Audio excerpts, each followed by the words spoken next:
Hey, welcome to Neppy Invest. So January, one of my favorite times of year. And the reason it's one of my favorite times of year is we get to see Appendix 4Cs being released by quite a few small cap companies. So we get to see how these companies are doing, how the last quarter treated them. But one of the other things that is released this time of year is a mining company's quarterly report. And in the past, I've largely ignored or not rejected, largely ignored these quarterly reports from mining companies and focused mainly on the Appendix 4Cs. But I've decided to change it up this year and to focus on these quarterly updates from miners, just to have a look at them, to see what I can learn about these individual companies, how they're going, and that sort of thing. And on January the 5th, we saw two mining companies release a quarterly update. And those two companies are Ramelius Resources and Dacian Gold. So this video, I'm going to look at both of these quarterly updates for both of these companies. Not going to real depth at all, but just have a very close look at them. So the first company is Ramelius Resources. So the ticker code is RMS. It is the larger of these two companies, a market cap of 1.4 billion, revenue of 460 million, operating cash flow 236 million. Because they have cash on hand and gold of 221.5, that means the enterprise value is around 1.2 billion. So the EV over operating cash flow is around 5.6. It's one of the metrics I use to sort of judge the valuation of a company. Whenever I see that number less than 6, it means there possibly is some good value there. So with Ramelius Resources at 5.6, it could be suggesting that there is good value in the company. Now let's get into their quarterly production.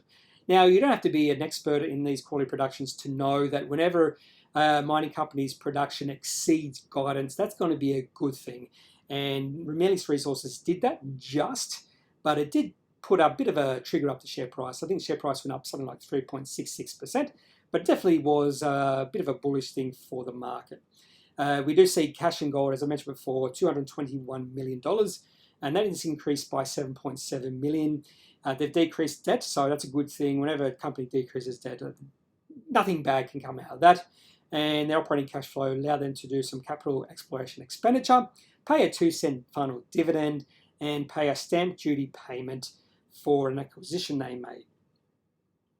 So let's have a look at that chart. So even though it was a fairly good, or say good quarterly update production because they beat guidance, when you look at that chart, it's probably not the best looking chart, especially over the past month or so. Really good uptrend developed at the depths of the COVID-19 financial panic. Share price got to 80 cents or so, and then the share price went through a tear, as most gold companies did, except maybe Dacian Gold. And the share price went all the way up to $2.40 in middle of September. So if you held through that period, you've done very well with Ramelius Resources. But since that high in September of $2.40, or just above $2.40, I think it looks like it may have got to $2.50. It's been going backwards. So it went from $2.50 all the way back to $1.60. In fact, any technical analysis might say that looks almost like a head and shoulders there developing, or developed from mid-July to middle of November. You can see that peak and the two smaller peaks on either side of it. That's possibly a head and shoulders.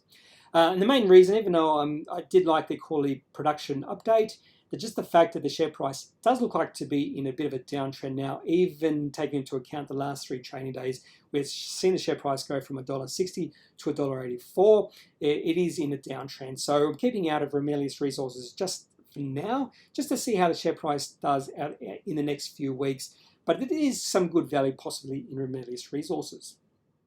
And I have put onto my watch list for a future possible buy.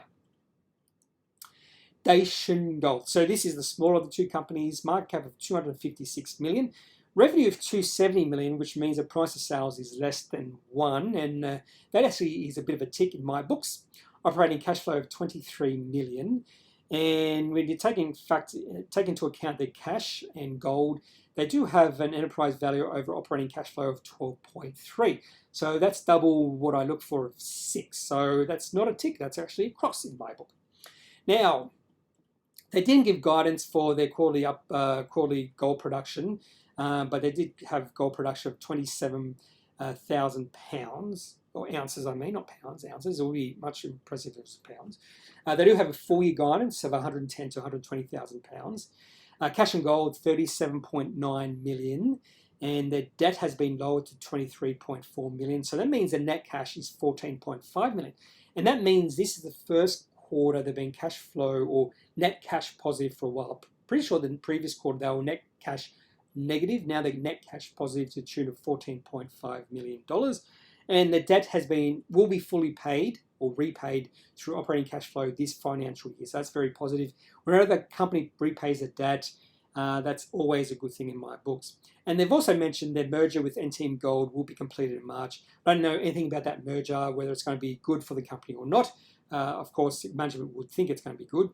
Anyway, so we'll do maybe a bit more research into Dacian Gold simply because of the lowering in debt through operating cash flow is quite impressive. But the thing that really drew me to Dacian Gold wasn't the financials, it was the chart. And this company has been beaten down for a long time, and this is the last 6 months of their share price action. And it's been developing sort of a base over the last 6 months. And whenever I see companies' share price developing a base, I just keep a closer and closer look out for a sort of a breakout. And we've definitely seen that breakout over the last 3 trading days. Share price has gone from about 37, 38 cents and has broken through 45 cents. And we've started to see an uptrend develop. So the chart looks really good right now. So this is the main reason I'm thinking of buying into Dacian Gold. And the other things are decreasing debt, repaying debt through this financial year is all positives in my books. I think they even went through a change in management. So everything's looking up for Dacian Gold. So this is definitely on my buy list, a potential buy over the next few days.